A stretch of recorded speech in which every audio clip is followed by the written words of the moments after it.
ঈদের সময় রাজধানীতে দেখা দিয়েছে জ্বালানি তেলের সংকট। এতে বিপাকে পড়েছেন ঈদে ঘুরতে বের হওয়া সাধারণ মানুষ।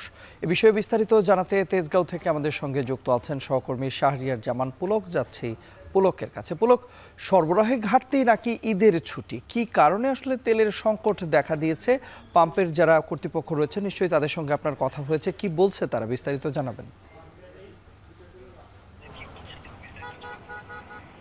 তন্ময়, ঈদের দ্বিতীয় দিনে আসলে যে জ্বালানির সংকট সেটি আসলে চরম মাত্রায় পৌঁছেছে। এবং একটু জানিয়ে রাখতে চাই, আমরা ঢাকা শহরে অনেকগুলো পেট্রোল স্টেশন বা ফিলিং স্টেশন যেগুলো রয়েছে এগুলোতে আমরা ঘুরেছি। আমরা দেখেছি যে বলা চলে যে সরকারি ছাড়া বেসরকারি যে ফিলিং স্টেশনগুলো রয়েছে সেগুলো বেশিরভাগই আসলে বন্ধ রয়েছে ঈদের ছুটির কারণে। বেশিরভাগই তারা বলছেন যে ঈদের ছুটির কারণে কর্মচারীরা বাড়িতে চলে যাওয়ার ফলে আসলে তারা পেট্রোল ফিলিং স্টেশনগুলো বন্ধ রয়েছে। তবে ব্যতিক্রম হচ্ছে এই তেজগাঁর সামনে যে ট্রাস্ট ফিলিং স্টেশনটি, সেটি একমাত্র খোলা রয়েছে। এর জন্য এই যে পুরো ঢাকা শহর বা আশেপাশে যে কয়েকটি স্টেশন রয়েছে সেইগুলোর যতগুলো আসলে যানবাহন বা বাইক বা গাড়ি রয়েছে সেগুলোর চাপ এসে পড়েছে আসলে ট্রাস্ট ফিলিং স্টেশনে।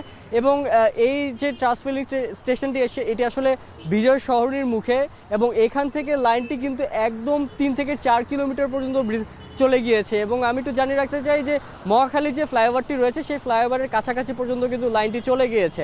এবং যারা এখানে যাত্রীরা রয়েছেন তারা কিন্তু আমরা কথা বলেছি, তারা কিন্তু অনেকেই আসলে ঘরমুখী মানুষ, যারা এখন ঈদের পরে আসলে বাড়িতে যাচ্ছেন, বাড়িতে ছুটি কাটাতে যাচ্ছেন বা আনন্দ ভাগাভাগি করতে যাচ্ছেন, কিন্তু তারা কিন্তু সেখানে এসে বিপাকে পড়ে গেছেন। তারা বলছেন যে সকাল অনেকেই 7টা 8টা থেকে এখানে লাইন ধরে আছেন, কিন্তু এখনও পর্যন্ত তারা তেল পাচ্ছেন না ফিলিং স্টেশন থেকে। এবং কিছুক্ষণ আগে কিন্তু ট্রাস্ট ফিলিং স্টেশনের যে কর্তৃপক্ষ রয়েছে তারা কিন্তু বলেছেন যেহেতু বাংলাদেশে বেশিরভাগ বাইক এবং গাড়িগুলো অকটেনে চলে, তো অকটেনের চাহিদাটাই বেশি, সুতরাং সকাল থেকে অকটেনের বিপুল পরিমাণ চাহিদা থাকার ফলে আসলে অকটেন প্রায় শেষ পর্যায়ে চলে এসেছে। এবং তারা বলছেন যে দুপুর 1টা 30 পর্যন্ত তারা দুপুর 1টা 30 পর্যন্ত সর্বোচ্চ তারা অকটেন দিতে পারবেন। এরপরে আসলে এই ফিলিং স্টেশন থেকে অকটেন সরবরাহ কিন্তু বন্ধ হয়ে যাবে। তবে অকটেন না দিতে পারলেও তারা বলছেন যে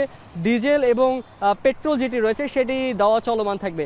তো আমার কাছে এই ছিল তন্ময় রাজধানীর তেজগাঁর সামনে ট্রাস্ট ফিলিং স্টেশন থেকে সর্বশেষ তথ্য। সহকর্মী শাহরিয়ার জামান পুলক যুক্ত হয়েছিলেন জ্বালানি সংকটের সবশেষ খবরাখবর জানাতে।